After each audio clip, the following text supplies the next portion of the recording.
Hello, welcome to Jacobs Abbey Global Institute for Leadership Studies, a research, teaching, training, and leadership institute that critically provides strategic transformational thinking to leaders and students with the opportunity to develop and create lasting impact in their institutions. Championed by a world-class faculty, one-on-one executive coaching, and peer learning, our programs are offered both online and in cohort sessions. Jacobs Abbey Global Institute for Leadership Studies partners with academic institutions, civil society organizations, local communities looking to accelerate the impact of their leaders, more effectively engage teams, and build inclusive cultures of employee engagement and performance. We offer courses such as certificate, diploma, and advanced diploma in counseling psychology, marriage counseling, applied psychology, child mental health, conflict and peace studies, international human rights law, security and governance, and in gender studies. For enrollment, email enroll@jaglobalinstitute.org or visit us online at jaglobalinstitute.org. Focus of our meeting today is changing the status quo, breaking the glass ceiling. And I am very certain that all of us here, one way or the other, believes that we carry a certain abilities and capabilities in shattering the glass ceiling on top of us. On International Women's Day, we celebrate the achievement of women and women by celebrating their achievement, women being creative and critical services at all levels of society, from home to the office, laboratory, and to the boardroom. Yet the achievement and contributions often goes overlooked, unacknowledged, and even minimized.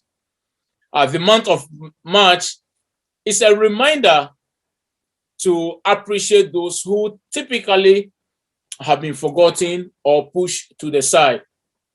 While we unite on International Women's Day to celebrate, we also acknowledge that true gender equity does not exist in everywhere in the world.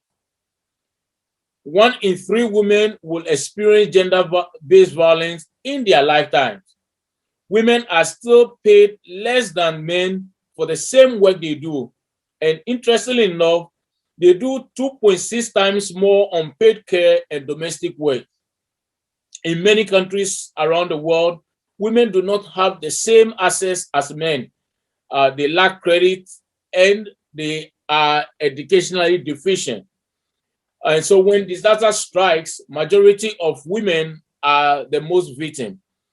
And we believe that women deserve equal, if not the same right as men. And so for that purpose, the Jacobs Abbey Global Institute for Leadership Studies, in partnership with the African Academy of African Scholars for Social Change, decided to put up this program to celebrate and to honor women all over the world. And I am so excited to see all of you and others are still joining as we all celebrate this important day. I see my mentor, my mother, my friend, one who brought me up, Nina Mayoff, there to support this work. It brings me joy and gladness, and same as all others who are here. And so today, without wasting much time, I will quickly introduce my co-host who will help me with this work today. Kojo Mawule Clover is the Director of European Affairs for the Jacobs Abbey Global Institute for Leadership Studies. He's based in Spain, in Valais, Spain, and he holds a master's degree in NGO management. He has been a great leader and he has led a lot of initiatives around youth in Africa, Asia, and in Europe. He currently serves as a member of the Youth Advisory Board of the African Union as a member of the steering committee for the Africa European Youth Summit, which was held in 2017. And so on this note, I want to introduce my good friend, brother, all the way in Spain, QUO. QUO, you want to say hi to folks? Hi. It's a privilege to be here. Thank you very much for putting this program together. And we also thank our partners and our friends who are always supporting us. Thank you very much. Thank you very much, QUO. And so today, for such important topic, we have 4 individuals who will do justice to our discussion. These are women of substance, women who have successfully break the glass ceiling in their own rights. And sometimes it's good for us to know those who are doing excellent work. And also, those of you joining us, you also have the opportunity to share your stories, how you are able to overcome obstacles and challenges in your life. So just to introduce them in no particular order, the first will be Dr. Grace Faraja Nkundabantu. Dr. Grace Faraja Cubanto is the Executive Director of African Girls Hope Foundation, a 501c3 based organization, a charitable organization based in Atlanta, with a mission to equip and empower underprivileged girls in sub-Saharan Africa. Dr. Faraja, originally from Democratic Republic of Congo, she's a PhD in social behavioral science from College of Behavioral Science, Warden University, and holds a master's degree from Oxford University and a bachelor's degree from Daystar University. She has a wealth of global experience, most in the areas of empowering women and girls. Dr. Nkundabantu was a recipient of the Dr. Nina Mayoff Leadership Award. This award is bestowed upon individuals who have distinguished themselves and have demonstrated a commitment to excellence in their career and exemplary leadership within their communities in the area of promoting human rights.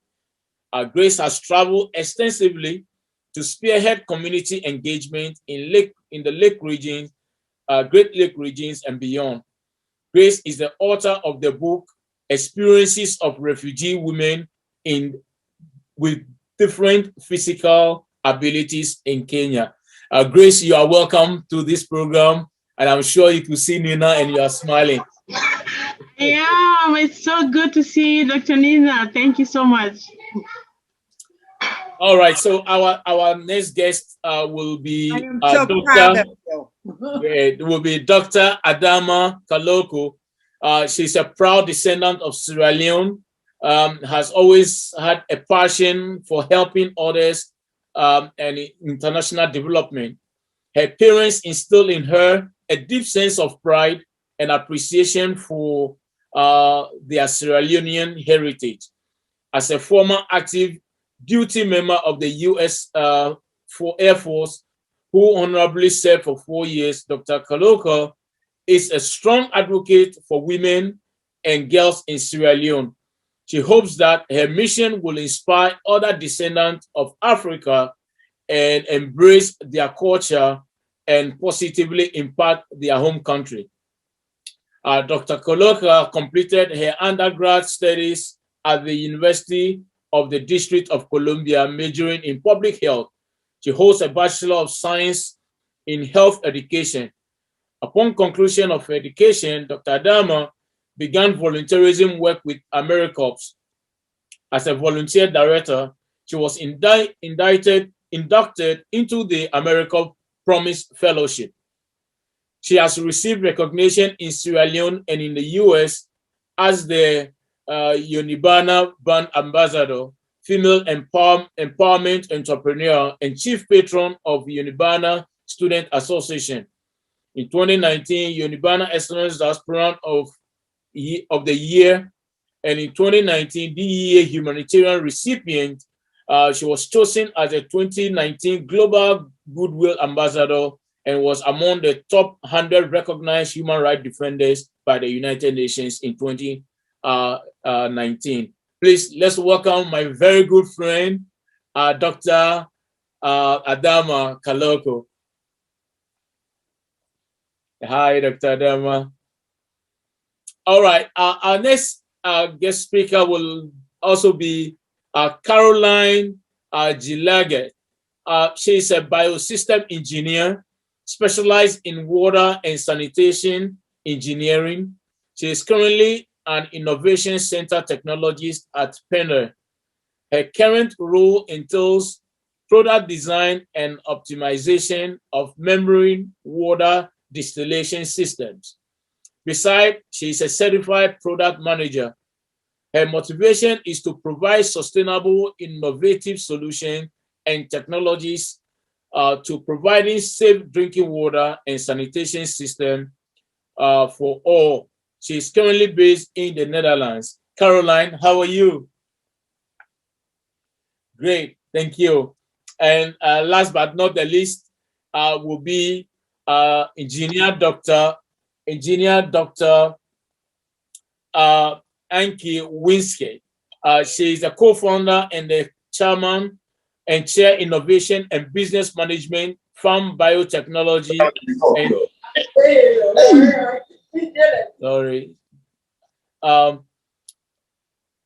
technology at the center, traditional medicine center, Biotrack at Mbarara University of Science and Technology based in Uganda. She's a journalist working in the field of private sector development, business planning, advisory, services to small and medium agro-herbal enterprises, value chain analysis and empowerment. She specialized in innovation platform and knowledge sharing, institution building, agro-herbal product, value addition, value chain development, and small-scale agro-herbal processing, traditional and herbal practitioners. Dr. Anki also worked in many capacities, including international consultant for the UNDP and a director of production and innovation, and also a member of the board of trustees of the Jacobs Abbey Global Institute for Leadership Studies, all the way from Uganda. Dr. Anki, how are you? Thank you very much. All righty, great. All right, so having introduced all our panelists, before I hand over the question time to my co-host Mauli, let's watch a brief 2-minute video, and then once we come back, we will proceed. Please stand by. The young people in particular, I hope you will hear this. I have, as Tim said, spent my entire adult life fighting for what I believe in. I've had successes and I've had setbacks, sometimes really painful ones. Many of you are at the beginning of your professional, public, and political careers. You will have successes and setbacks too.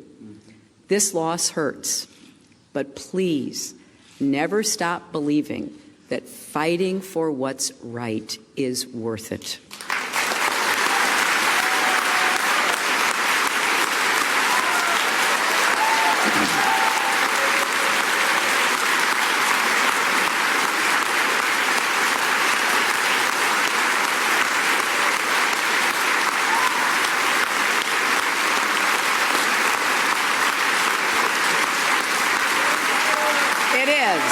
It is worth it. And so we need you to keep up these fights now and for the rest of your lives. And to all the women, and especially the young women, who put their faith in this campaign and in me, I want you to know that nothing has made me prouder than to be your champion.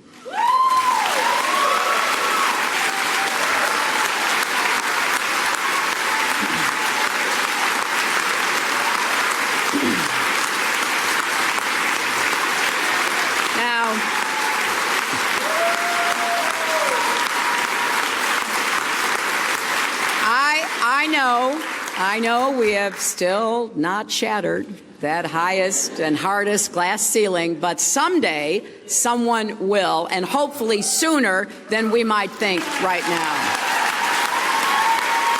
That's just a small video of Hillary, just to bring the importance of integrating women into our settings.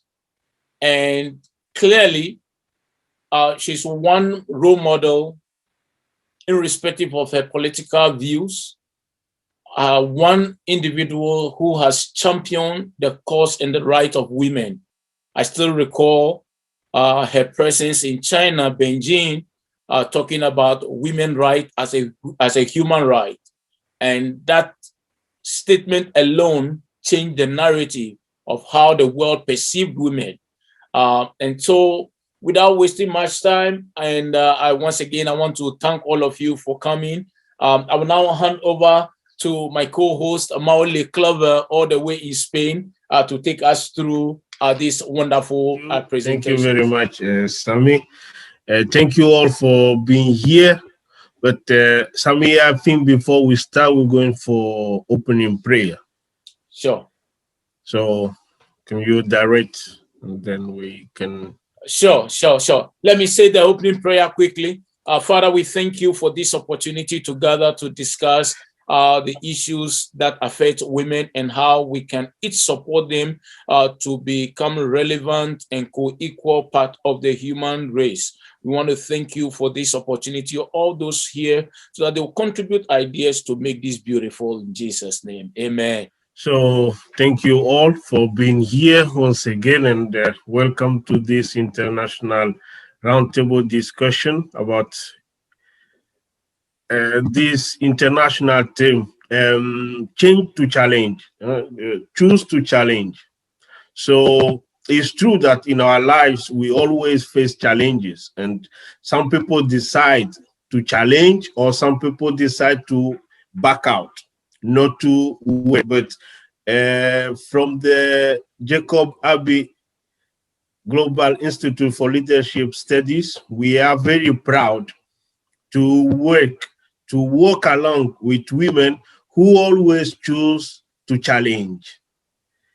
You are our champions, and I will, before we start, I would like you to realize how precious, how important, and how valuable your work is. No matter the challenges you face, no matter your failures, no matter what you would like to have achieved and you didn't achieve it yet, I would like you to believe in this. You are champions.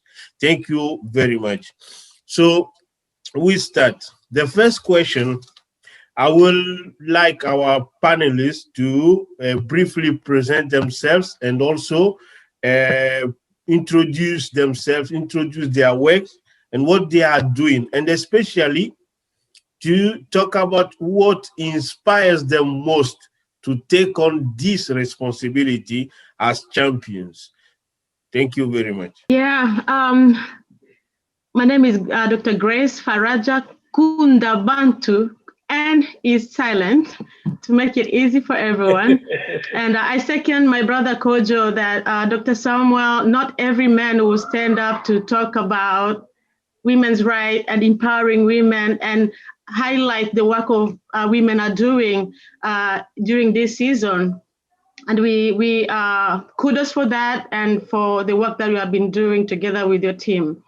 So I am a mother of 3 beautiful children, and I'm the founder of African Girls Hope Foundation. Why African Girls Hope Foundation is because after few researches of learning about where I come from, originally from Congo, DRC, and I wanted to know more about education of women in my village, I came to a realization that women in my village were not given opportunity to go to school. And as I speak right now, is that I am now the second woman with a PhD education level in the whole community And I came to know that we are now 3 of us only. So it's very made me to think that something needs to be done. It is not acceptable for our community to have only 3 people with that level, and yet we have men with many of the men with that level of education. Reason why I started African Girls Foundation, we now have 140 girls going to school, and my hope is that they will go to that level and they'll be the future women leaders of our nations. Thank you. Wow. Thank you very much, Grace, for that wonderful introduction. Can we go to Caroline? Thank you so much, Dr. Samuel. Thank you, Mawili, for inviting me. And just a small introduction. I am currently based here. Most of my work involves a lot of design and engineering. My motivation behind it, actually, as I had a lot of love for environment and water. Coming from Kenya, we had a lot of issues with sanitation and access to safe drinking water. That was my initial motivation to venture into the world now of providing sustainable solutions. However, in the midst of my career, I was able to go through a mentorship program of leaders, and now I participate in mentoring students, how they join universities in Europe, advising them, and besides that, also just giving hope to students here. So that's currently my 2 motivations: giving hope and providing sustainable solutions. Thank you. Wow. Thank you very much. Thank you. Let's go to Dr. Adam Akaloko. Yes. So good afternoon to everyone, panelists, and Dr. Samuels. Thank you so much for this opportunity. Being able to give us a platform in itself is empowerment, and I just want to say thank you. My name is Dr. Adam Akaloko. My background is Sierra Leonean. I was born and raised in the U.S., but my motivation for the work that I do really is because of where I come from, being a descendant of Sierra Leone. I'm the founder and director of Impact Sierra Leone, and I, really thought I was always involved in a lot of groups and organizations doing things for Sierra Leone, but I didn't feel like we were doing enough. And so I felt, as a woman, as a leader, and there was something in me that said, you know what, I need to start my own foundation. And so Impact Sierra Leone is really the biggest motivation for me, is just helping my people, being a voice for those who don't have a voice, being a voice for the young girls in Sierra Leone that are counting on us, and for the women. So I'm really excited to be here, to be a part of this platform of many wonderful women, and of course yourself. So I just want to say thank you. And again, I'm looking forward to a great conversation today. Thank you. Thank you so much. Thank you. And last but not the least, Engineer Anki from Uganda. Thank you very much to give me the opportunity to introduce myself. I'm Anke Weisheit, a German national, born and raised in Germany, unsettled in Uganda in 2002. I'm working since then on the integration of traditional medicine in research, training, and development in Uganda. Based on the needs identified during my work with 150 traditional healers in Western Uganda during the time of 2002 and 2004, I was coming up with the idea of establishing a higher learning center working on traditional medicine. Since 2017, I'm a co-founder and chair Innovation and Business Management of Farm Biotechnology and Traditional Medicine Center, Farm Biotrack, based at the Mbarara University of Science Technology in Mbarara, Western Uganda. Why I have done all this work? My inspiration doing the work with the traditional health practitioners, I have experienced some hesitation from academics and professionals They're people who are the learned society, people who study, people who are learned from universities and had formal education, had brought about, so I found hesitation. Why are you working on traditional? You're a white, highly educated leader and you work with these primitive healers. So I realized there is a challenge. And that challenge is very simple to explain. There are two knowledge systems, two main. The contemporary knowledge system, which we learn in universities and get degrees from, and the indigenous knowledge system, which are transferred from the generation to generation in local communities.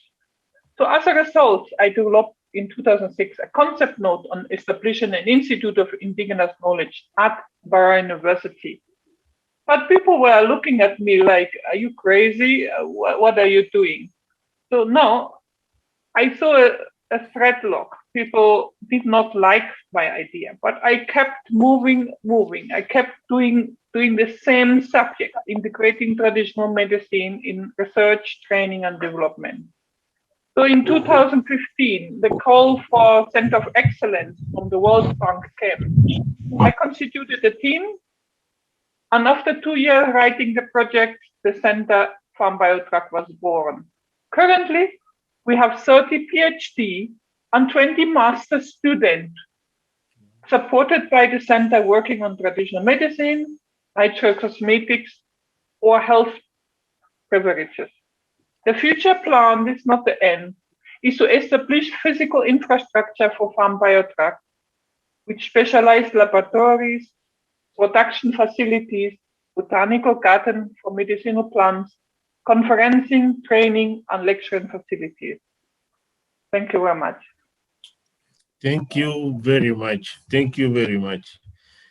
Something very interesting about what you have all said is this motivation to impact, not to be famous, but to impact, to help people, and to challenge, because as you are saying now, people, what are you doing with this? Why do you want to do this? You are like wasting your time. But we are very happy, not only happy, but we are proud that here in this world, there are women that always choose to challenge. Free women for a whole community that holds a PhD degree, but now more than 140 girls having access to education. Women establishing master degree for students. Women bringing hope to their communities. Women working in the modeling industry, but not stopping there. Always having this motivation to impact, to better, to improve the life of others.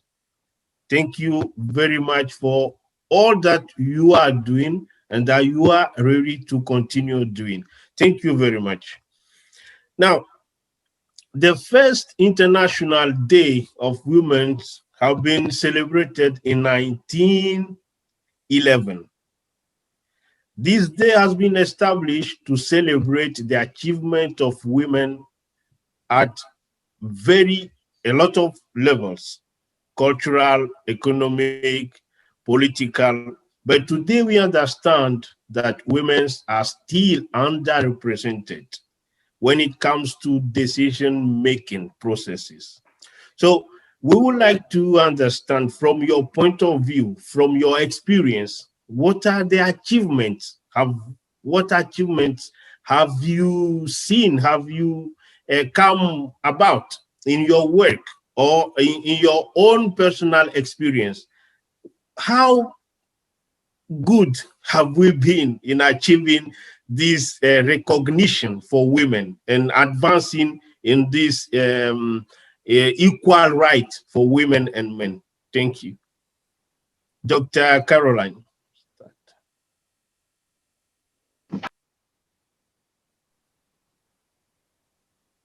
Yes, thank you. And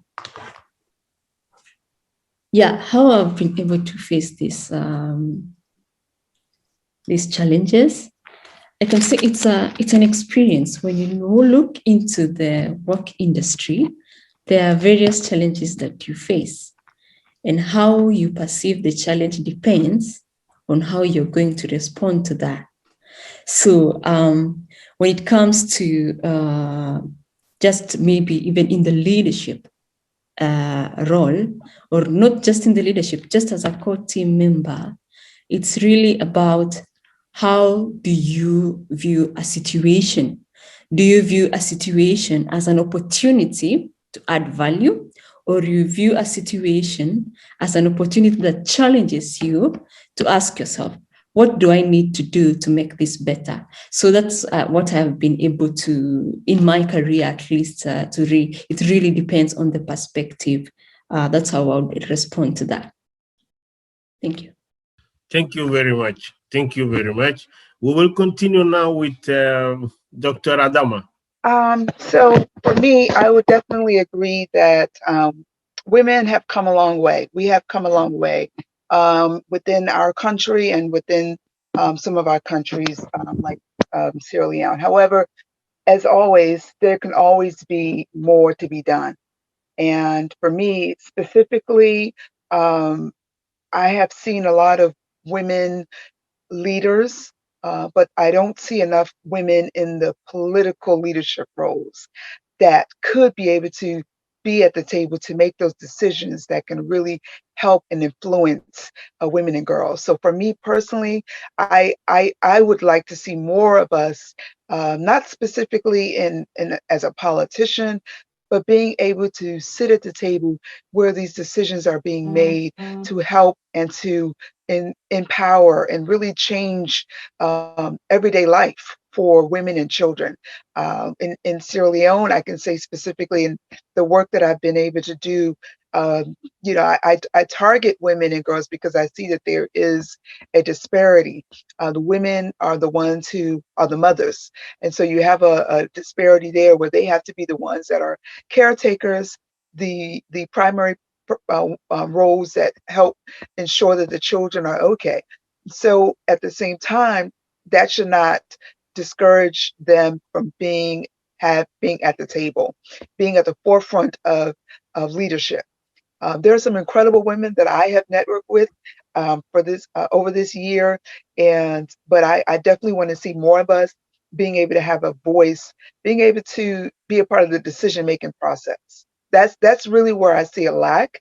I have seen that we are more visible, but we definitely, I believe that it should be more done. And so I'm happy that for me as a descendant and as someone who's living in the U.S. doing work in Sierra Leone, for individuals like me, we play a really important role because we have a big part of the diaspora effect. So with us being in the diaspora, but also having roots and connections to Sierra Leone, we have a opportunity to be a bridge.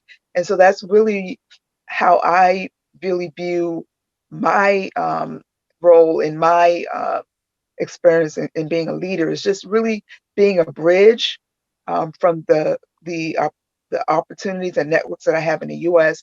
with my people in Sierra Leone. So if anyone is out there listening that is a woman that is thinking about how can I be a leader in Sierra Leone and you're in the U.S., the first step is to see how you can be a bridge, be a voice, connect the resources that are here to those that are in Sierra Leone. So that's my tidbits, is that there is definitely a lot of progress that has been made, but there's a lot more that needs to be made in allowing us women to be in the leadership roles, to be decision makers as well. Thank you. Thank you very much. Our PhD from RD Congo, I think it's RD Congo or Congo Brazzaville? DRC Congo. DRC Congo, Democratic Republic of Congo. Okay. We would like to hear from you. How good are we in advancing this equality, as they say? How good are we challenging the statu quo? Yes. As for me, I would say this, that we are not the way we were before. At least we should recognize at least the step that we have done.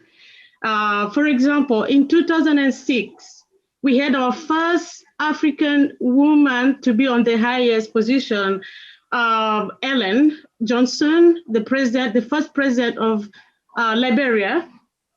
She was elected as the president of a nation. That was a break ceiling for us in Africa. And I kudos her, and I always read about her. She made it for us in Africa.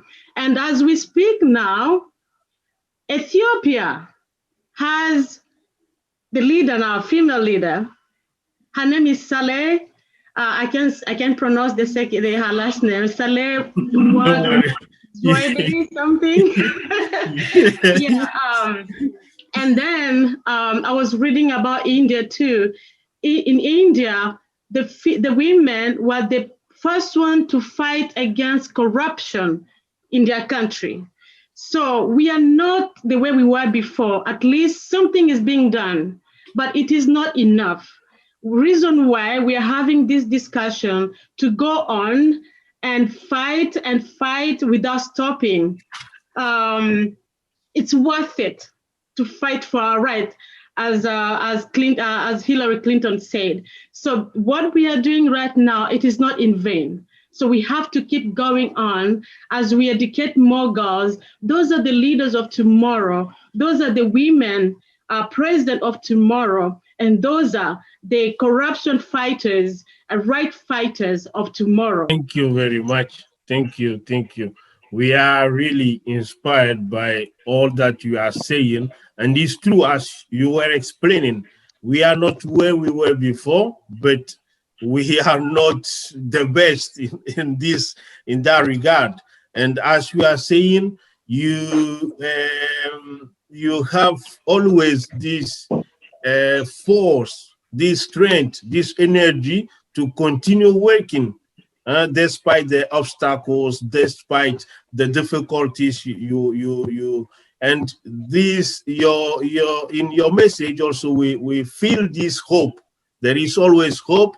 You mentioned Ellen Johnson Sirleaf, you mentioned Madame Saleh in Ethiopia, and many other women that are fighting and that have been fighting. And also, in my case with Sami, we can also say that women have supported and helped a lot when we were younger. We are not old, but when we were younger, I agree. We always remember Dr. Nina and Harriet, that time when we were going to a Buri Center in Ghana, that beautiful city with the botanic garden. Those women who taught us a lot of things, really a lot of things. I remember the first year I went there, I could only smile in English because I couldn't speak any English. I was from Togo, so it was French. So I was always smiling. And I remember what Nina was telling me that time. You need to push. You need to push on. You can do it. And the next year when we went, they were all amazed. They said, oh, look, you can even give a talk in English. So we are improving because we had women pushing us. We had great leaders, and it's very interesting to see that today Nina is there always supporting. Thank you very much. Thank you for being always there. Thank you for being aspiring in your communities, in your work, everywhere that you are. We are really not only happy, but I say we are proud. We are proud. Now, coming back to you, I would like to hear who inspired you, Dr. Caroline. Kojo, before Caroline come, it looks like Nina want to say a word. Yeah, go ahead, Nina. Thank you for remembering me. What I want to say is I'm almost 80 years old now, and it was not a glass ceiling, it was an iron bar when I but what I know now is that there is a changing of the guard, that there is the women's movement because there is a call on the planet for different kinds of behavior. We have to learn to collaborate and cooperate and to understand each other. And that is a very feminine quality, to embrace each other. A mother knows how to love, you know, and never wants to kill their child. Yeah, I mean, so we come to the table with certain values, and that's what's being called for today. We are going to change the world, and it will come through the woman. Thank you very much. Thank you very much. The world is going to be changed, and it will come through a woman. And a mother knows how to love. Yeah. And many people here can agree with me. But if we have achieved what we are achieving, it is because we had great mothers. Yes. For my part, it's true. I can say it. Thank you very much. So now, Dr. Caroline, who inspired you? Yes, allow me, Mr. Mawili. Sorry, I'm not a doctor yet. Okay, okay. It's a wish. It's a wish. It's a wish. Yes, thank you very much in the future.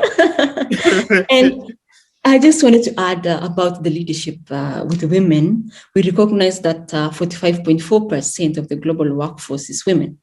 Although they are facing the network obstacles and stuff, I think that really puts them in a platform where they are also key in leadership areas. The other part is that we now recognize that other women are key global volunteers in different countries, in different continents, really doing capacity building and projects for empowerments in different sectors of the social sectors, education, girl rights, female representation in political seats in different countries. I think they really are spearheading that in terms of also leadership. How they supporting leadership roles? And so without that, I would like now to say, who is my role model, who has inspired me. I come from Kenya, and I was born in one of the rural areas in Kenya, called Eldoret, and every morning I would be listening to a radio station called Kiss 100 FM. If you know the radio station. I know it. Yes. So there's a lady by the name Caroline Mutoko. And Caroline Mutoko really inspired me from just listening to how she boldly was able to handle key issues regarding the social lives, regarding how we behave, how do we improve our country in different sectors of life. And so that's what inspired me when I was very young. And besides that, I had also a chance to meet her in a global leadership congress, where she really encouraged me. So I started looking up to her since I was young, just listening from the radio until the moment I interacted with her. And what inspired me was that she was like, do not accept average. So what does that mean? That means that we all should go for excellence.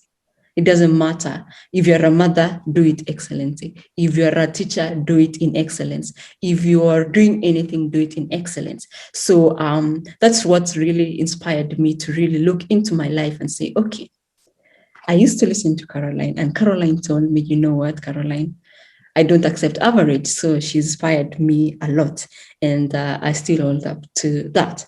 And at the moment also, I also have another, if you don't mind. I have Kelly Baker, who is the senior HR at the PENTAIR, the company I work for. I've seen her, how she works, and she's really inspiring me on how not just to be in a leadership position, but to also be able to empower other colleagues and other people to be able to reach to the level that she is. Thank you. Thank you very much. Do not accept average. Always be the best. What a great inspiration. Thank you very much. Dr. Dama. Yes, yes. This is actually one of my favorite questions.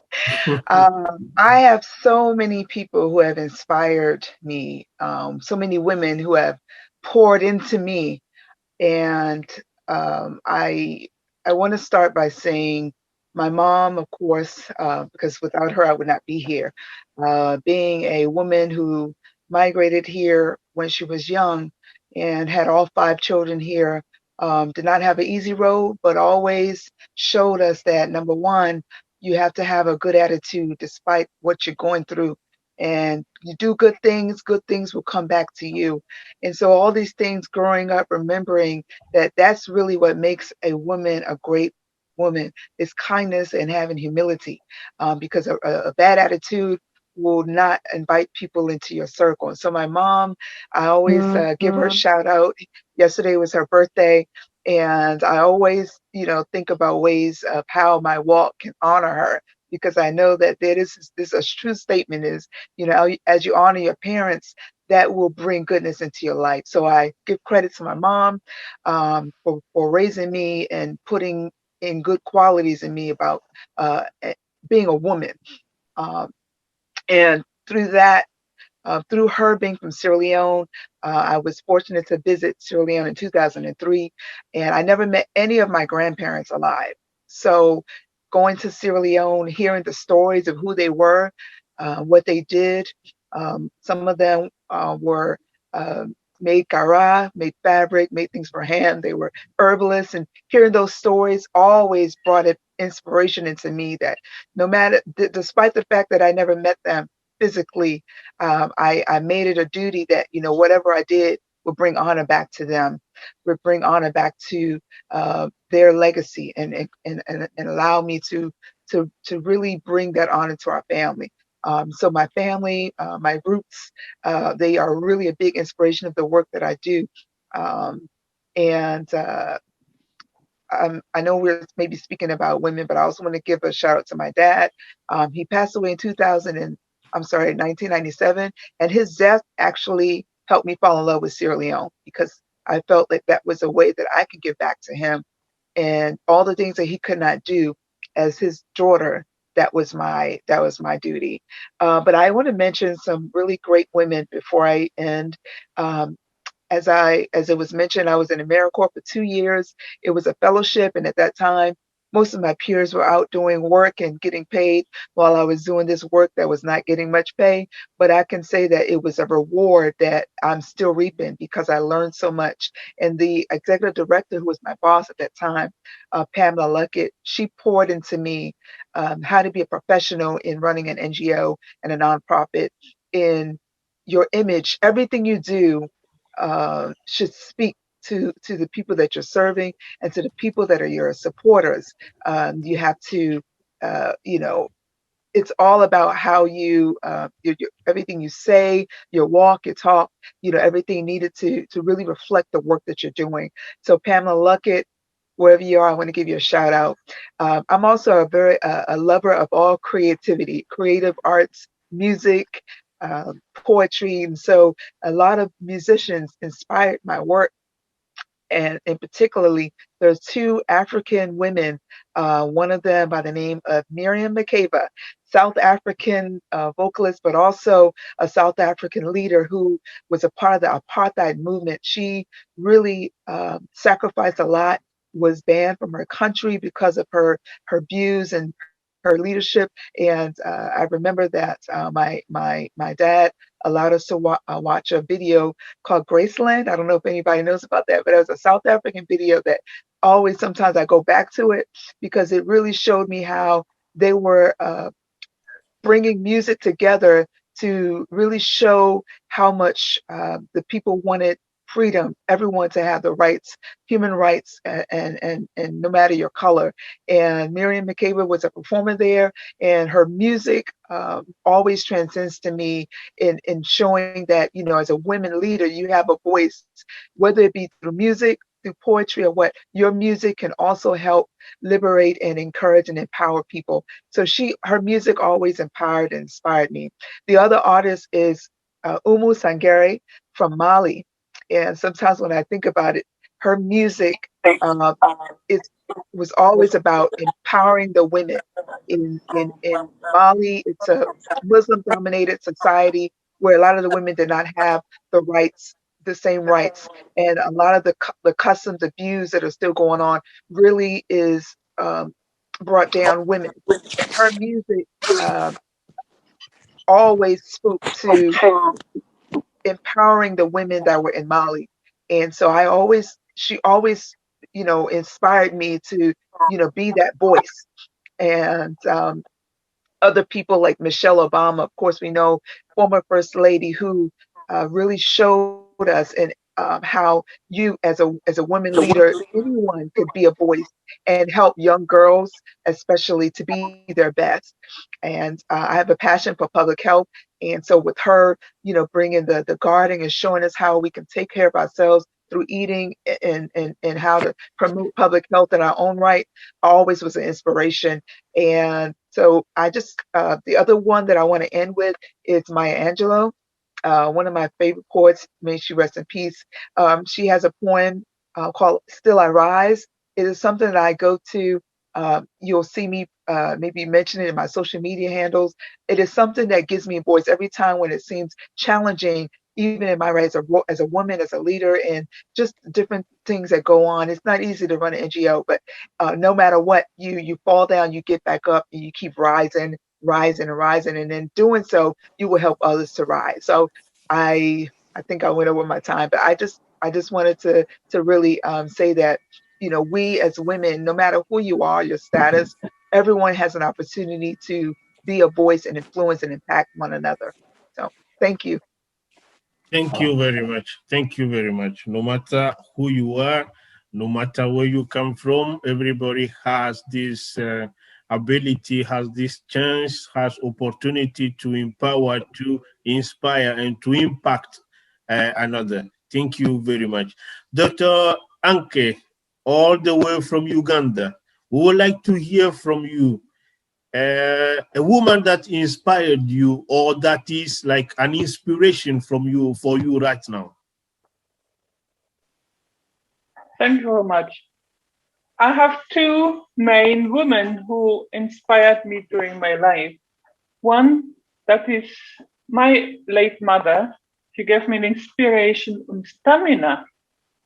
As a professional leader, she was in a male domain, and that is a large state-owned cattle ranch. She was the manager of a large state-owned cattle ranch, and gave me the stories in how to work with them, mostly in the male domain.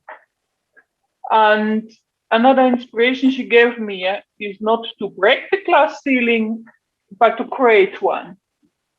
You're not breaking someone's glass ceiling by going there and displacing someone, but you create a new glass ceiling-like job by creating institutions. And then within the institution, you have a platform to actually disseminate the ideology, the ideas I have. Now, the second one is the same. Miriam Makeba, when I grew up, I found the old records of Miriam Makeba, the big black plates you put on a record player. So my mother was already a listener to her songs, and me too. And as she is a South African songwriter, actress, and civil rights activist, I have observed, followed her red line throughout her career. Her red line was anti-apartheid. That was her red line. And what she used music as a channel to advocate for a more just world. Beside her being tossed around in a socio-political environment, chased away from America, she had a visa, she lived there, she got the visa lost, exiling to Guinea, Belgium. So 3 decades from home away. But she managed, and she contributed to the fall of apartheid. Now, in my work, I find very much similarity. I have seen how the contemporary knowledge holders, the academics, the land societies, are downplaying or looking down to indigenous or local and traditional knowledge systems. So I found this kind of apartheid between the knowledge systems, not colors, black and white meat is okay, but now the knowledge systems have still a challenge.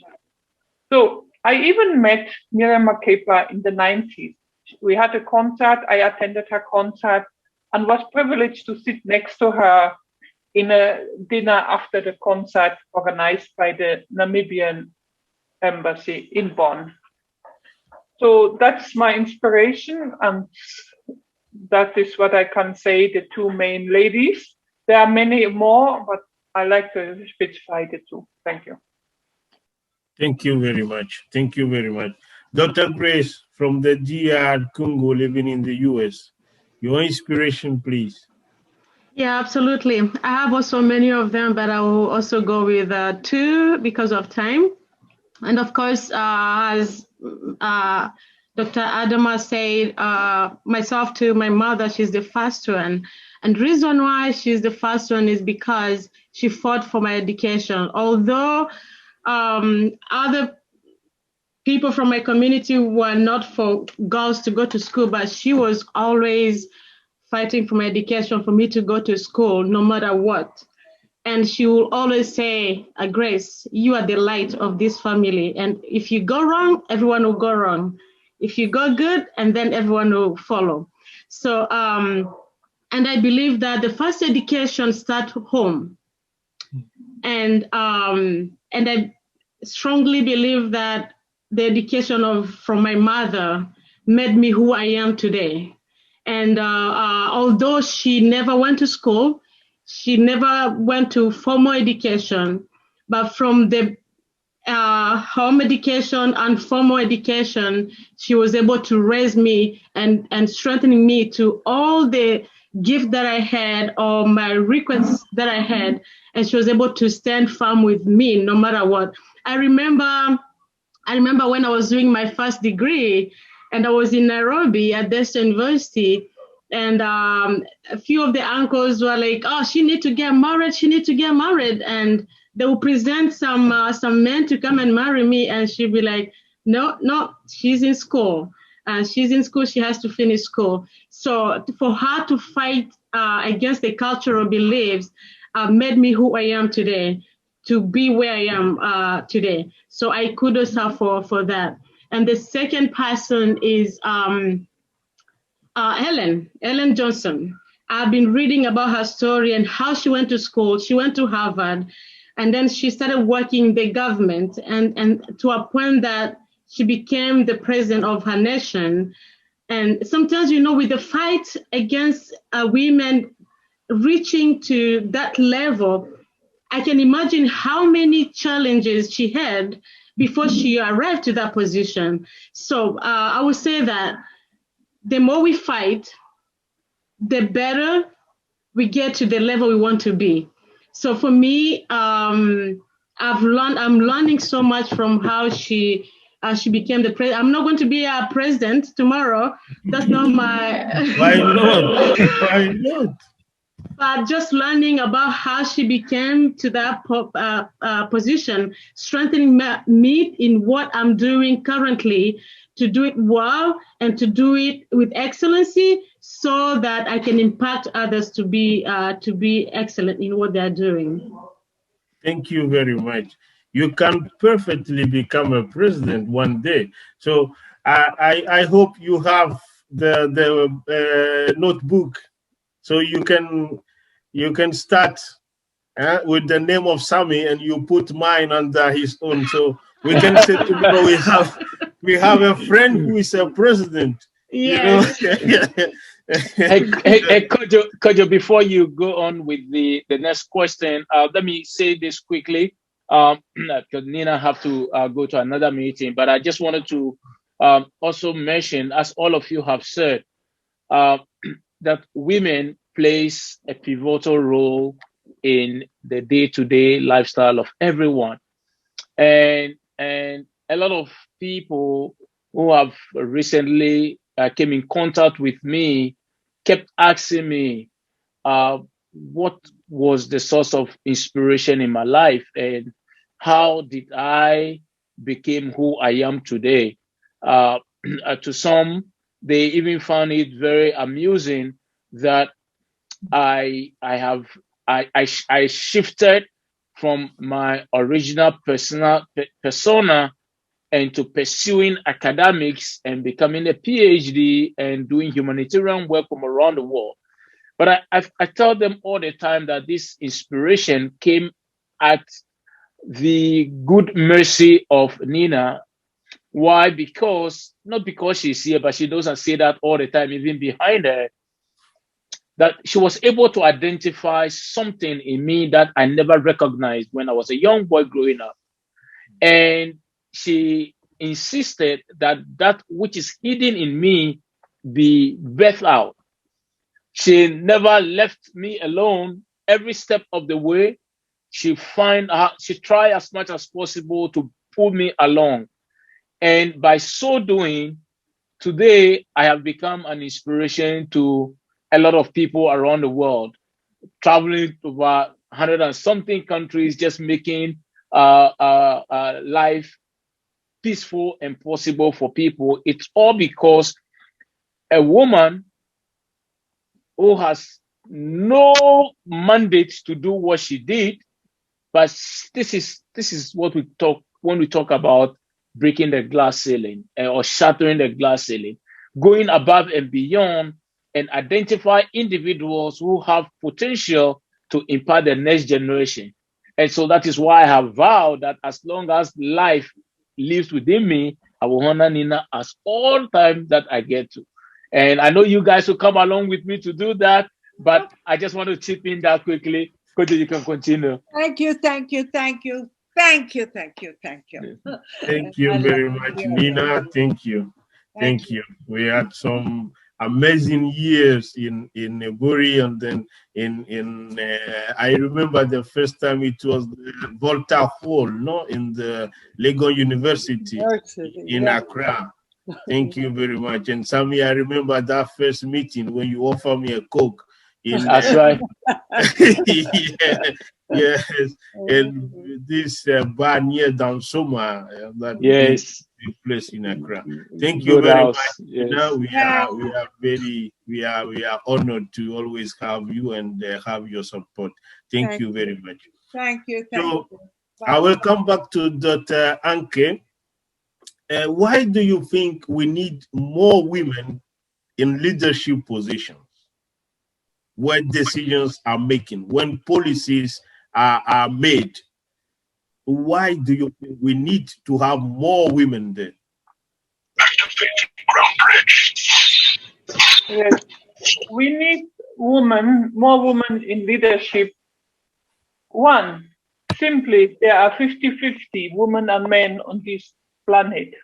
So it is logical that they should be 50-50 engaged in all levels of professional engagement, from the lowest to the highest job. So it's simply to equalize the women and men.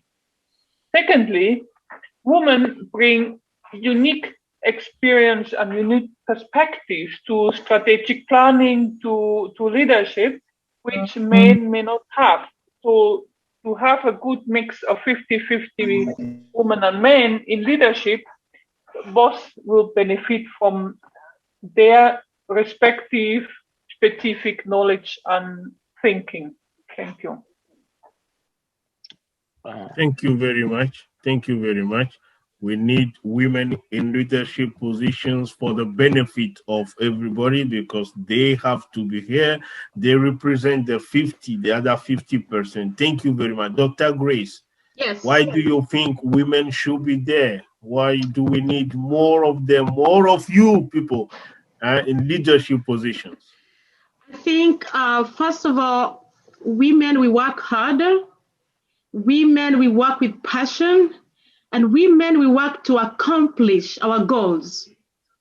So when a woman takes a responsibility, they make sure that they work so hard to get to their goals. And even beyond, they don't just limit themselves to what they have been given. They go beyond what they have been given just for that excellency. And why that is because, of course, the stereotyping and how we have been diminished and not given opportunity, or thinking that we cannot do what men do. But the thing is, when a woman takes a leadership, or when we are given something to do, we take it with respect, with a high focus, and we work so excellently to do well and beyond. Reason why we need more women in leadership, women in all different levels of leadership. Because I know for sure that if we have many women in leadership, then we are going to have a few issues in our nations, and there will be a dramatical change in every aspect and sectors of leadership. So my hope is that with this generation or generation to come, that we should have equal opportunity to in every sectors of positions. Thank you very much. Thank you very much. So, Caroline, we will come to you now. All of you have spoken about women that has inspired you. So when it comes to breaking the ceiling, the glass ceiling over you, in Spanish they say el techo de cristal. You see through it, but it's like an impediment. You don't go through. You can see through it, but you can't go through it. So the Spanish say el techo de cristal. When it comes to breaking that glass, who inspired you the most? Yes, in breaking that glass, I would say my mother. She really, when she raised me up, she always told me to make the best of what you have. Meaning, in every step of your life, in whatever that you have, be in agreement that it is enough to make the best. So she really inspired me. So in the different areas of my life, I've always remembered that wherever I am, my mother told me, do the best thing. So it doesn't matter. Of course, we face obstacles. To be realistic, they are there. And it's really about when I face an obstacle, for example, and really going through the different areas to really improve ourselves. Are you doing it for yourself or you're doing it for somebody else?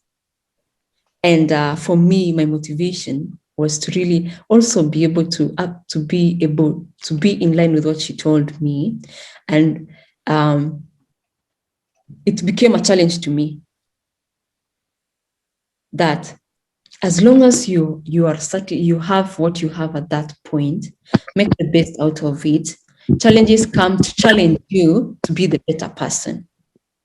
That's what I would say. Thank you. Thank you very much. Challenges come to make you the best or a better person. And you have mentioned also your mother, who is like, who was that inspiration, not that force, that strength behind you. So I would like to tell our friends, our colleagues, our partners that are following us on the on this Zoom, that there is this possibility, this opportunity to ask questions. So if you have prepared your questions, you can send private message to Sammy so that when we come back, he can ask the questions and direct the questions to the panelists so that they can answer. So in that sense, we will try to be brief in the discussion so that we have more time for the questions that are also very important when it comes to these complex or sensitive issues, discussing gender equality, challenging the status quo, challenging the norms. So Dr. Adama, who was that strength that helped you to realize that it was possible to go beyond the limit, to challenge these norms that can say, okay, you are a woman, you just need a man to take care of you, some children and home and paradise? Who helped you to realize that you could do and you are doing more? Yes, I want to first start by just answering why we really need women in leadership. Gender inequalities still exist all over, and for me, I can speak specifically within Sierra Leone, especially in the rural communities. There are a lot of disparities with regards to education, work, employment. We have a long way to go. So women, for that reason, need to be at the table to help push these agendas to improve that. There were a lot of people, again, that have been able to help me be a voice. Sometimes you need that motivation. A lot of people that are in the gender equality arena, there's a family of women I look to that I see in different countries like Nigeria and Ghana. And again, I am a member of Global Goodwill Ambassadors. And being a part of that, one of the largest humanitarian organizations, has opened the doors to many people doing great work, especially with regards to gender inequalities. And so I can say that being a Global Goodwill Ambassador has really given me a voice and motivation to help me understand that the work that I'm doing is not in vain. And for that reason, I fall in love with young girls, especially young African girls, because I connect with them. Again, my mom is from Sierra Leone, so I can speak and say that a lot of the work that I do, I have the young girls in mind at most, because it is true that when you empower the young girl, you change and empower the whole community. Yeah. So hopefully that kind of answers the question. Thank you. Thank you. So, please, we will ask everyone here, if you are not speaking, to mute your mic so that we can perfectly hear the voice of the panelists that will be speaking at that moment. Thank you very much. Dr. Grace, Yes. breaking the ceiling glass, moving forward, going beyond the limit. Mm-hmm. Who was your inspiration? So this will make me maybe some tears on my eyes right now, because the person who impacted me and worked with me to break the ceiling just passed away January of this year. And my late cousin friend, Dr. Samuel, met him in 2019, October, during Dr. Nina Award. So my late cousin, Professor Thomas Kigabo, he was the one who inspired me. He was the one who shared with me so many things about where I come from, where we come from, and he was the first economist professor and on the government, where he was also a leader. So he used to tell me that, when you want to become a leader or with a high level, you have to invest your time. You have to invest your time in research, and also fight against any fear that can come across, diminishing your hope to what you want to become. So he would sometimes even call me, even midnight. He would say, "What are you doing? Are you not reading? Are you done with your assignment? Are you done?" So he was the one who made me to become the first woman with a PhD in the higher education in America. So I know for sure that he invested so much in me. And of course, with that legacy, I will work with that throughout my life. And the second person is, of course, my best friend, Helen Mutawali from Kenya. I don't know if Sister Carolina know her. This woman, I don't know how to say it, but she made me to have my first degree in Nairobi, where I was not able to continue.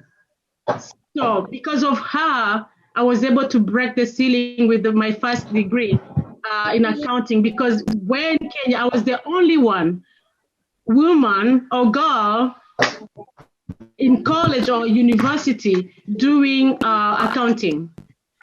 The only one in the Desta University. So those are the two main people that, of course, made a major impact for me to break the ceiling in my community. Thank you very much. Thank you. Thank you very much. And we are sorry for your loss, but, you know, we are sure that wherever he is, your cousin is being very proud of you. And as you said, the legacy, the best way to honor him is to continue doing as you are doing now. So thank you very much. Thank you very much. And we are very proud and we honor what you are doing. Thank you. Thank you. It's really amazing all you are saying here. And we also thank everyone there that is in this meeting listening to us. People who, today is Saturday, people who have sacrificed in a way their time to be here, their energy to be here, and we know how challenging it is sometimes to have access to internet in some part of the world, but you have made it. It's because you attach a very special attention, importance to this issue of gender equality, to advancement of women, and to the recognition of what women are doing to advance, what women are doing to improve, to impact in a very good way the life of people around them, the life of people in their communities. Thank you very much.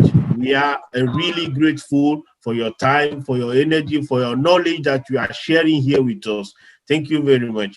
We continue with the discussion, and we are getting to very interesting, very inspiring issues. And we would like to hear, Caroline, during this, your career, it's true, we are talking about these stereotypes that are attached to women. Could you mention 2 or 3 specific discrimination stereotypes that you personally had to overcome as a woman? Thank you, Mawili, for that question. Looking at it, I would like to look at it at a career journey that I was able to have until now. And the very first stereotype that when I wanted to join a campus, so I was preparing to join campus, Nairobi University. And, you know, at that time, I had really gotten good results. So, however, there was a key into, do you want to do different courses? And I would tell my fellow friends, I want to do engineering. And they'd be like, no, isn't that a guy's thing, you know? And I was like, no, I want to do that. So that was really in the basis, just in the beginning of my studies, that one came out well. I think we recognize that there's such, at the moment, we still face challenges also. Of course, it depends on where you're coming from. Just stereotyping that women need to focus on certain specific careers instead of other careers. I don't agree with that. I think we would add value to different careers. And the other thing was to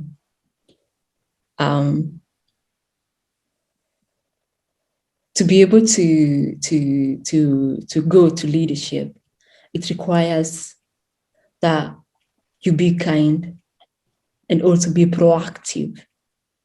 I think these are the challenges that we face also in different leadership. If you want to go into leadership, just see what do we see, what are the qualities of being a leader, and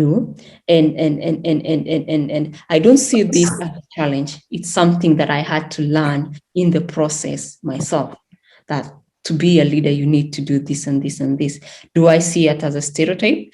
At the moment, I would say it was then back that women were not accepted as leaders. But then with time, I would like to recognize that the society has created a platform at the moment. And I wouldn't like to see that as a challenge in that. So any other stereotype that I had, the main one was the one that I mentioned. I think at the moment, it's really the society is embracing. Thank you. Thank you very much. Seeing this as a challenge to overcome. Thank you very much. We would like to keep that point in mind. Dr. Anke from Uganda, how challenging was it to become a doctor, to become the person you are today? What stereotypes did you have to overcome? I say stereotypes, it's Spanish and English, so forgive me. So how challenging was it? Thank you very much. In general, I had more challenges in knowledge-specific stereotypes than gender-specific stereotypes. So you must imagine a German lady comes up with a need of promoting and integrating indigenous medicine and practices and getting the idea of establishing an institute of indigenous knowledge and science. So I get questions like, or nicknames, I'm the white witch. Who are you to promote our culture and knowledge? Some people say this. I say, I will promote until you do it yourself. I have understood there is a need to bring the two knowledge systems together to develop the contemporary and the traditional medicine for the greater good of humankind. And therefore, I told myself, as long as I don't have someone to do it, I will do it. And now, by establishing the pharmaceutical biotechnology and traditional medicine centers, we have now 30 PhD working on the subjects in my field. We have over 20 master degree holder, master students, some are already graduated. And as you see now, building human capital, now I can sit back and think of bigger issues, for example, of establishing the center as a physical establishment. But as long, that was my most hindrance, were twofold: knowledge. Why are you dealing with this primitive science, yet you are an educated person? And just let you know that the Farm Biotrack is educating masters and PhD students, yet the founder, the co-founder, myself, did not have a PhD on the time of its establishment. So it's not needed to have a PhD to create PhDs. So my idea, working with the team together, I didn't need a PhD to create PhDs. But it's a good asset to also have a PhD, especially when it comes to the image. Yeah. But in the human quality, I didn't need a PhD to set up a PhD degree supporting system. I didn't need to have. So papers is good, but not the necessity. We can also work without having degrees and make a better life. and a better world. Thank you. Thank you very much for sharing this experience with us, because there are many people who could identify themselves, who could see themselves through your experience, through the challenges you are facing or you have faced before. Like Caroline was saying, even some girls saying, why do you want to do this? This is for men, leave it for men. Just let us try to be maybe nurse and take care of people. Leave it for them. And then this knowledge stereotype. You are this, why do you want to go to agricultural issue? Leave it for the people of the village. Come to the city, let's do this. So thank you very much for sharing all these experiences with us. Dr. Grace, how challenging was it? Yeah, for me, it was a little bit challenging because being the first woman with that level. So I remember calling one of my other cousin, and I told him that I'm going forward with my PhD education. And of course, at that time, I was already married. I had 2 children already. And then he was like, well, I don't believe you.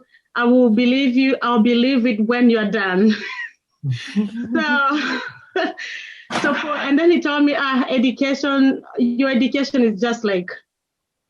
So I felt so bad. But let me tell you one thing, that when you have those kind of people, for me, they strengthen my effort enough to show them that, yes, I can. So, and I know he was trying to also to do his PhD for a couple of years, but he had not yet even started. So, so I told him that I will again remind you when I'm done with my PhD. So I started, and during my PhD education, I was having babies, I was traveling for my work, and my laptop became like my handbag. You know, women, wherever we go, we have a handbag.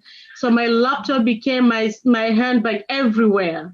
So we'll do work in international countries. When my friends, my colleagues go to rest and they're sleeping, I'm doing my assignments and my researches. And in the morning, we go the same way and we do normal work. But again, let me say this, that a few of the people that were discouraging me, and now knowing that when I finished and defended my dissertation, now I became like first woman in our villages, in our community with this high education.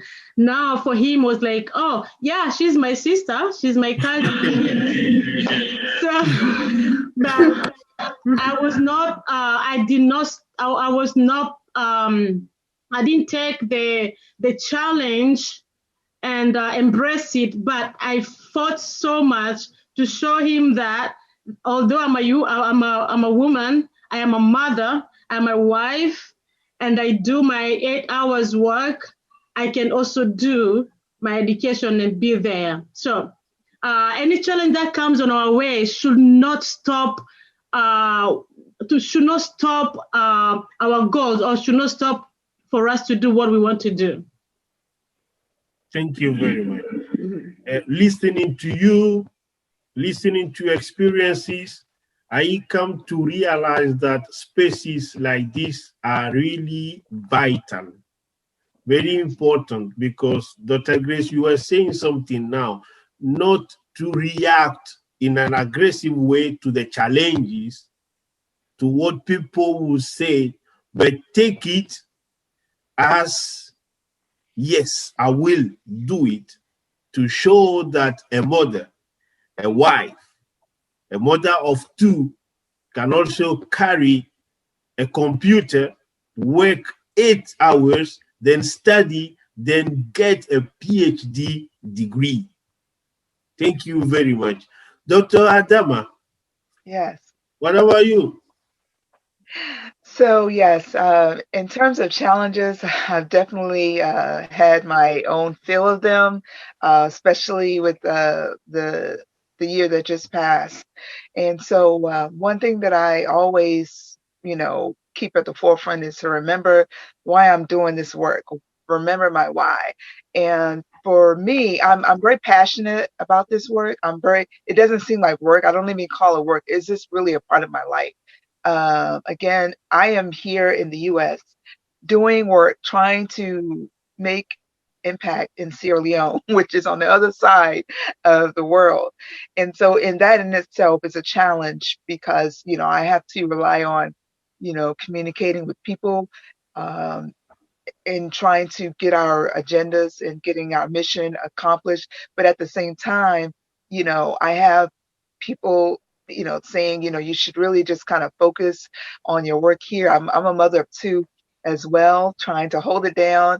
And a lot of times, it's when they are asleep is when I kind of get to work and plan. So a lot of planning and prayer, but not just for myself, but all those who are trying to prove me that, you know what, you really are not going to do much, because in Sierra Leone things are done this way and you don't know all the culture, you don't understand how things go.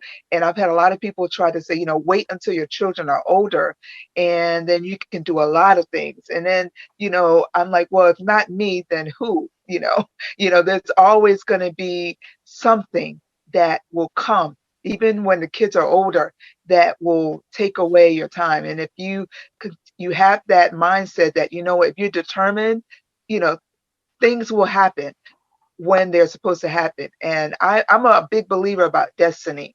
And I know that I was destined to do this work, to do what I'm doing. And in doing so, I also believe that there are people that are sent to me that help me fulfill this destiny uh, fulfillers. Then there's the destiny destroyers. So my goal is to surround myself with that positive mindset that, I will do great things, but also to surround myself with those people that will help me accomplish my goal. And for the ones who say I can't do it, that's fine. That they're there.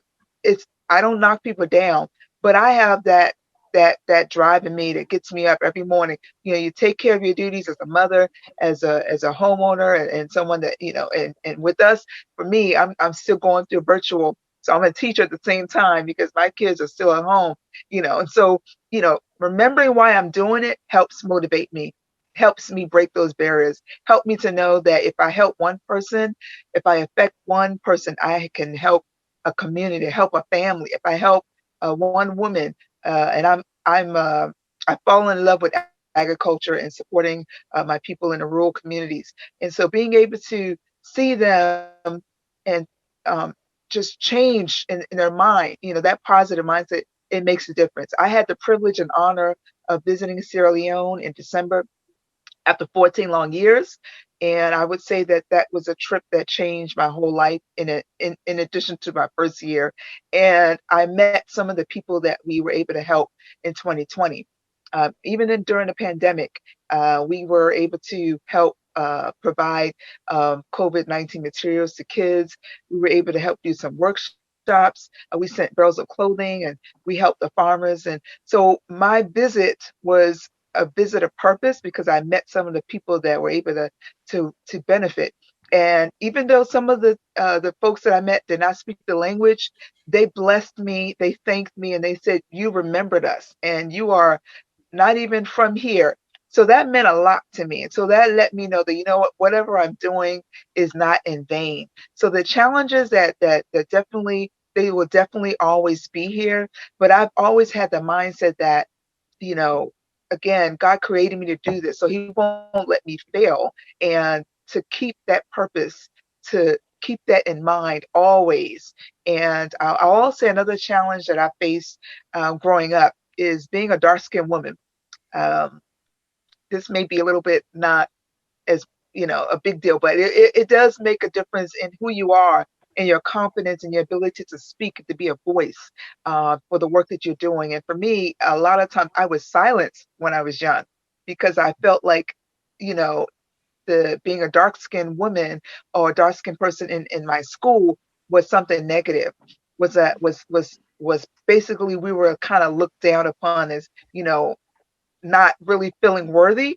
And it actually, you know, um, as a woman growing up, you know, I thank God for the people that he put in my life and changing that mindset, but it plays a major role in what you do and how you do it, because your confidence is something that as a leader is a necessity.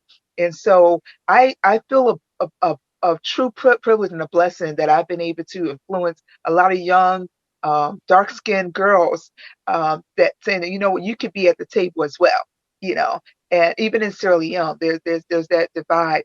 Even as a young, as a woman, I had that opportunity to be a voice to those people. So that's one of the challenges that I used to face growing up. And I, at when I got to expose myself and go into the military and being in the AmeriCorps and seeing and serving people, that helped me overcome that whole thinking that being a dark-skinned woman is something bad and negative. Now it is golden. And I always tell people that no matter what, greatness lives inside of you, no matter your skin color or your race or whoever you are, and your gender especially, you have the power to do great things no matter what. So those are a couple of my challenges, and those are the couple of ways that I've overcome them and continue to overcome them as well. Thank you very much. Chapeau, chapeau, chapeau. I think we are starting this 2021 in a very good way. When listening to you, this thing that is coming to my mind is that I'm not doing enough, because imagine mothers, wives with children and all, and thinking of all that you have been able to achieve and what you are doing. I was just telling myself, no, QUO, you are not doing enough. Thank you very much. So more than a summit, a virtual summit about this gender equality, fighting discrimination, you are rather giving us like motivational talks. So thank you very much for what you are doing. And I think we need to make visible not only your profile, but the work you are doing. We have to make it visible, because these are the people we need today for our younger sisters, for our daughters, even for our companions. This is the kind of women they have to listen to. So thank you very much. Thank you very much. There is a very famous saying in Spanish saying that that states, la revolución será feminista o no será. The world will change through the women or it won't change at all. But at the same time, when Hillary Clinton was a candidate, a presidential candidate, many assumed that she failed to become president because even women voted against her. So from your point of view, I will start with Dr. Grace. From your point of view, how important is it for women to work together? They call this thing in Spanish sororidad, like to work together, confraternity, yeah? To work in network. How important is it for women to support each other, and how can they do that? Yes, thank you so much. You know, looking on the video that we saw there, she mentioned this: fighting for what is right is worth it. And she said, Dr. Selma mentioned too that women's right as a human is a human right. So working together as women, it's very important, because when we empower ourselves, when we put all our effort together, we have a good product, and we are fighting against all those who are fighting against us. But when we are not united, then we are diminishing ourselves, and we are giving opportunities to those who are fighting against women's rights to take over.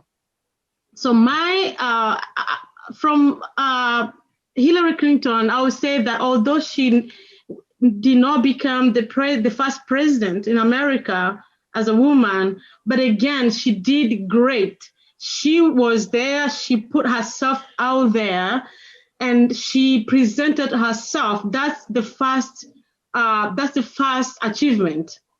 Although others did not vote for her because of their differences, agendas or beliefs, but again, she presented herself there as the first I believe she's the first one to present herself with a presidency candidate, if I'm not wrong. But again, it is very important for women to come together. It's very important. If we truly want to fight for our rights and to have also equal opportunities in every aspect, in every sectors, then we have also to empower ourselves and work together, united, so that we have that voice that we have been crying for. We have that platform that we have been asking for.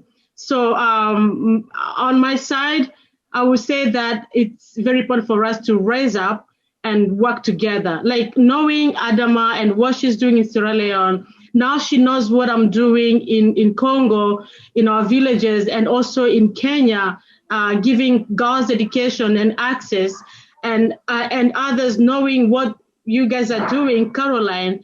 And then we have to come together and have a synergy of thinking, putting our head together, thinking what next? What can we do next for our nations? You are doing, particularly in this area, you are making a difference in this area. So how can we empower all these other young girls who are behind, or women who do not have a voice, and bring, because we have so many who are talented, but they don't have a platform. So we need to have a platform of where we can come together and share our experiences and fight for our rights, and also give opportunities to those who do not have the voice. Thank you very much. Thank you, Dr. Grace. Working together, providing a platform, supporting each other, networking, sharing ideas. There are so many issues to discuss. The topic is very deep, it's really interesting, it's broad, but at the same time, our time is against us. And as you know, my brother Sammy is a good timekeeper. So I will get back to him, and then we continue from there. Sami, back to you.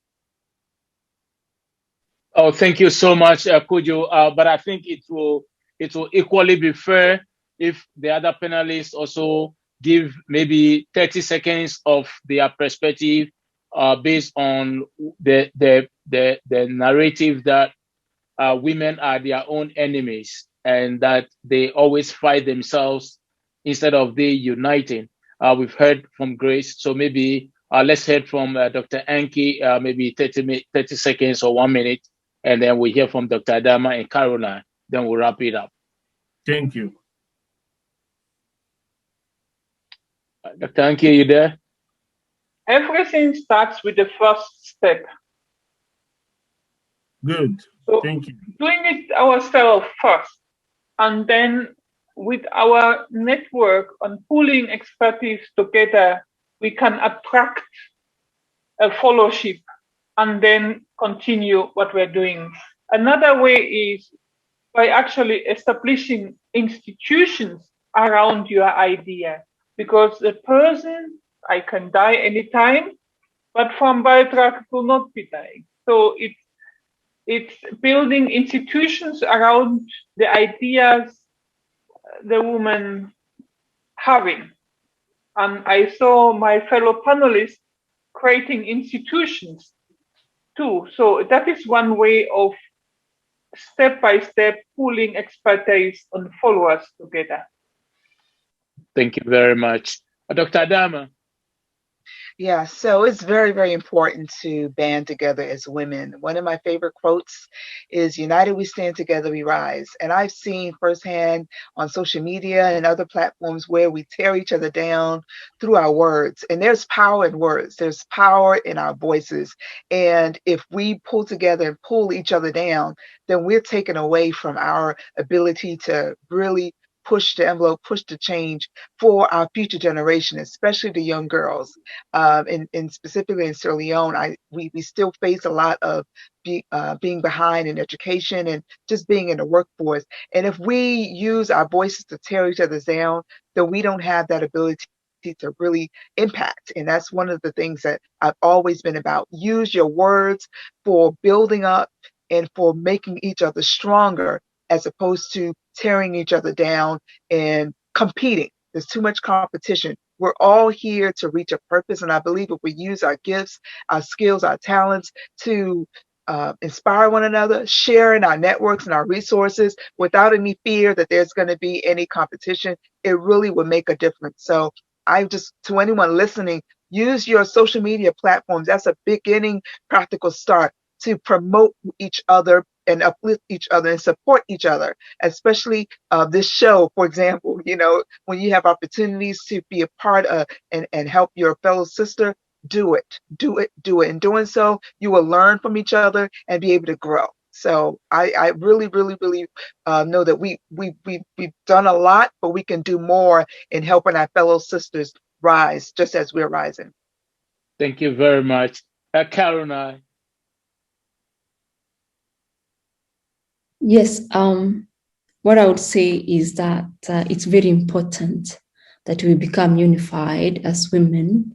We have the platform. The platform is created. There's so many opportunities out there. So it's really up to us to make a decision to support each other and to also recognize that there's other support beside us. Of course, we have the men also standing beside us as well. Like you see now, we are given this platform to really venture and into realizing that we have the platform and the platform is created. What I would like to say as a parting shot in that case is that let's be kind, proactive, and be inquisitive in our actions as women.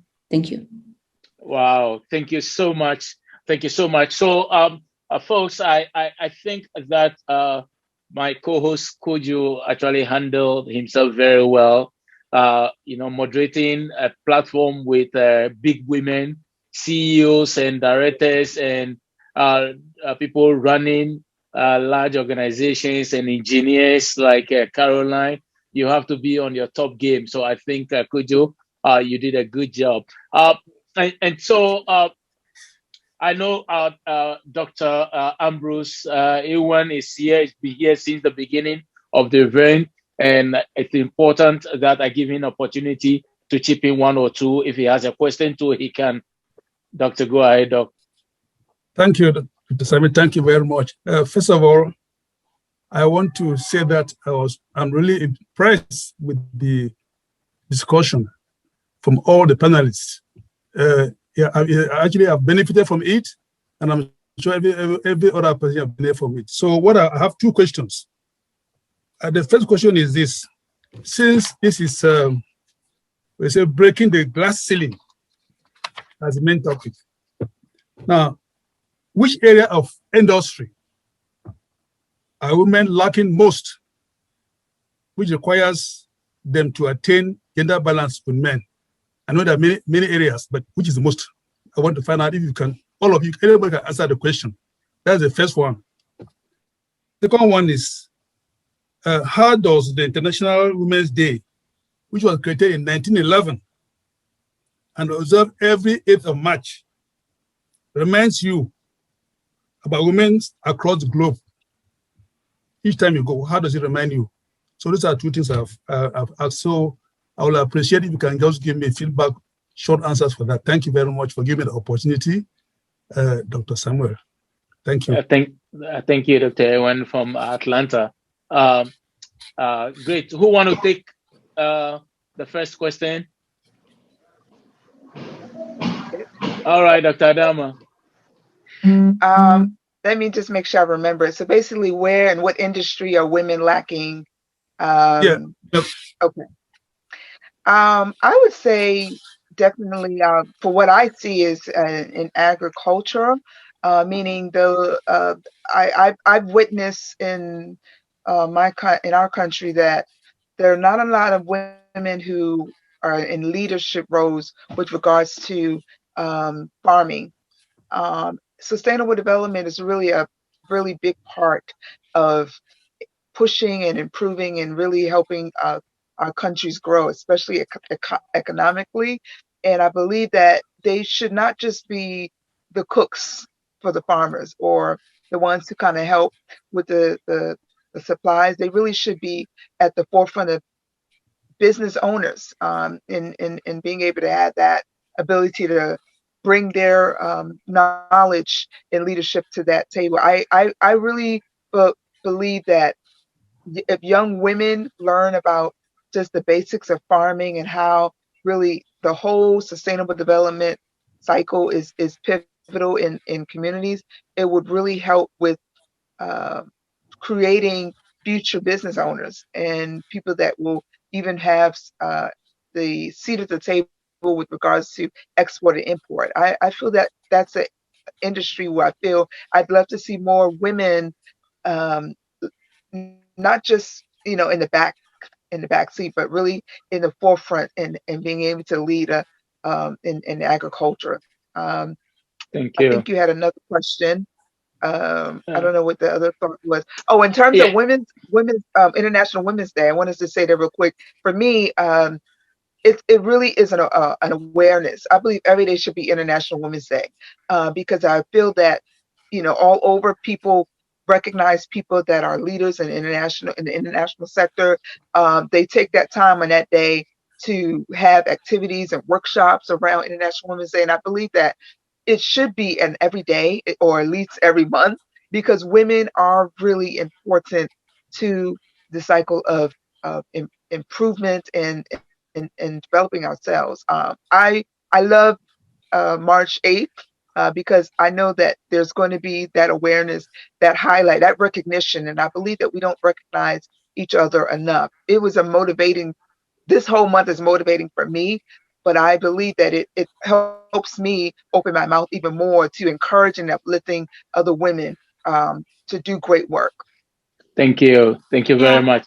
All right, Grace, yes, you can go ahead. Let me respond to the second question, Dr. Ambrose, and thank you. I am also in Georgia. Hope I will see you one day. Okay, great.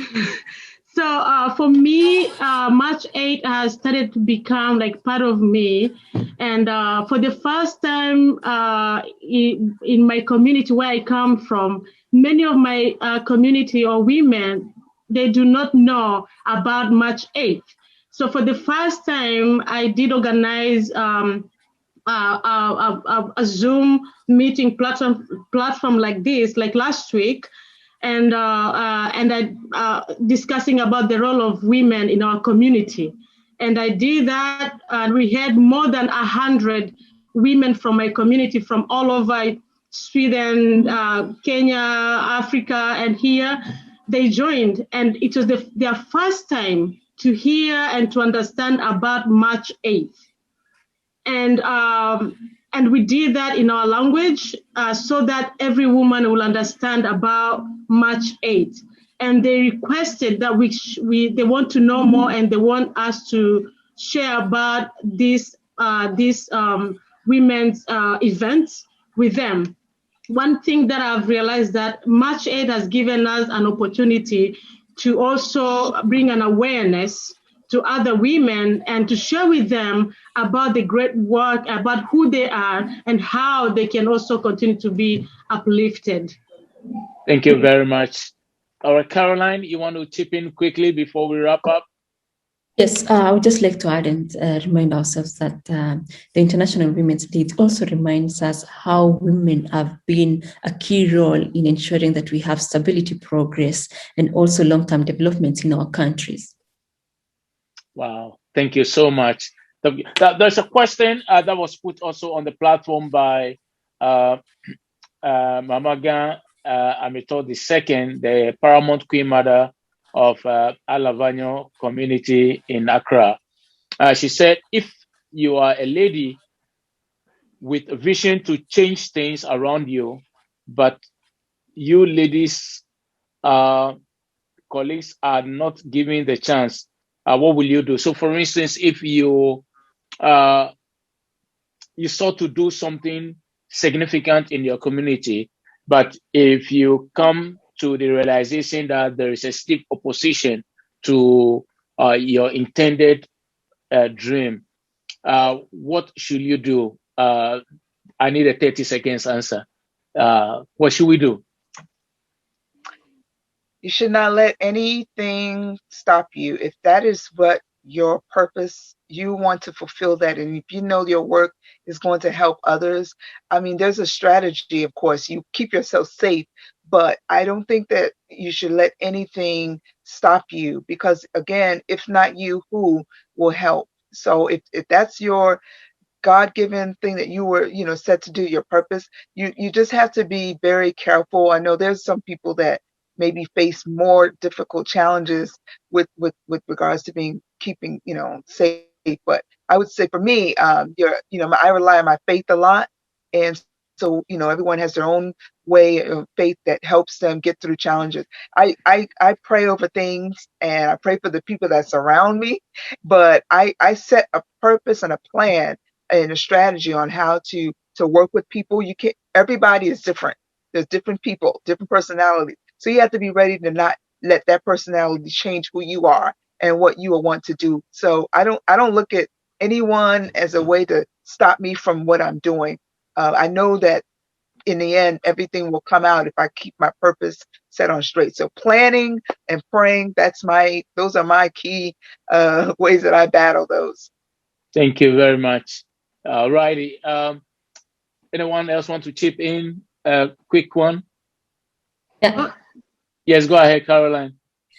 Yes, I would say do not quit, persevere, and God always provides a way and gives you people that support you on the way. So don't quit. Great. Yes, Grace. For me also, I don't quit, and I use another strategy that I use. I identify a man who is influential in our community, share with him the vision and embrace it, and then make it happen. Wow. Thank you so much. And then Dr. Anki put on the platform, she said the main sectors for enhancing women participation are science, technology, engineering, and mathematics, which is the STEM program. So great. It's been a wonderful and lovely time. I wanted to find out if somebody else have a question to ask. You are welcome to ask. And I want to take this opportunity also to thank the JCI Dansuma President, Mr. Fofogan, for being there throughout with us as well. So if you have a question, you can go ahead and ask your question before we wrap up. It's been a pleasure to listen to all this awesome and powerful women all around Africa. I think we need such moments to include young ladies that are coming, young women that are coming up today, for them to be able to embrace this kind of movement, to see our African nation move forward. Thank you very much. Thank you very much. All right.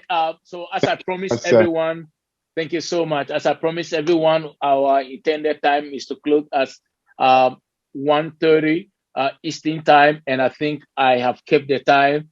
Like Kujo said, I am very top-notch when it comes to timing. It's very important to respect people's time, because next time when you invite them, they will come again. So on behalf of the Board of Trustees and the staff management of the Jacobs Abbey Global Institute for Leadership Studies, in partnership with the Academy of African Scholars for Social Change, and also in partnership with the African Girls Hope Foundation, the Girls Excellence Movement, the Be Inspired Radio, Aspiring Leaders Club, Peace West in Italy.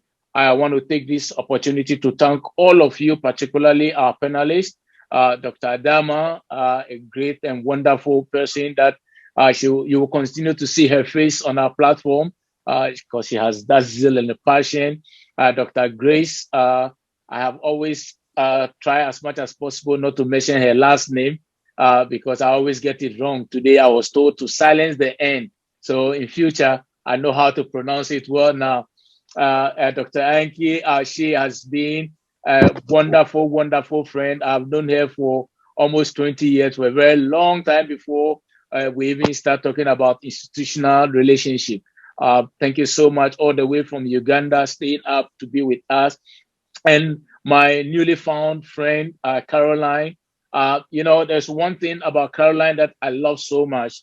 When I see women in engineering, women in taking difficult area of studies. They inspired me a lot. And so going forward, you will also see that Caroline will be on our platforms many times, just as Grace and Dr. Anki has always been on our platform. And to my co-host, Kojo Maole, the man speaks French. Now he has stopped speaking French and now he's speaking Spanish with a Spanish accent. And so it tells you how wonderful the man is.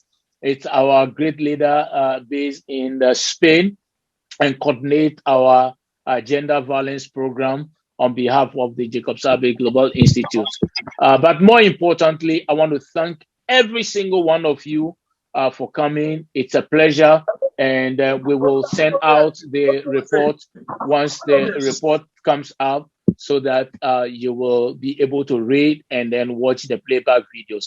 And so on that note, I want to take this opportunity once again to say the closing prayer so we can end our meeting for today. Now let us pray. Father, in the name of Jesus, I thank you once again for the opportunity to gather women of substance, men of quality, that we were together to discuss the welfare of our human race and also to ensure that equity, equality, and love prevail in the midst of all of us. Thank you for their time.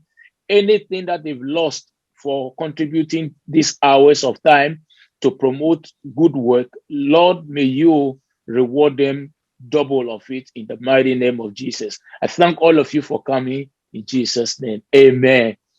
Amen. All righty. Once again, I thank all of you. God bless you for coming and enjoy the rest of your day. God bless all of you. Bye-bye. Bye. Bye-bye.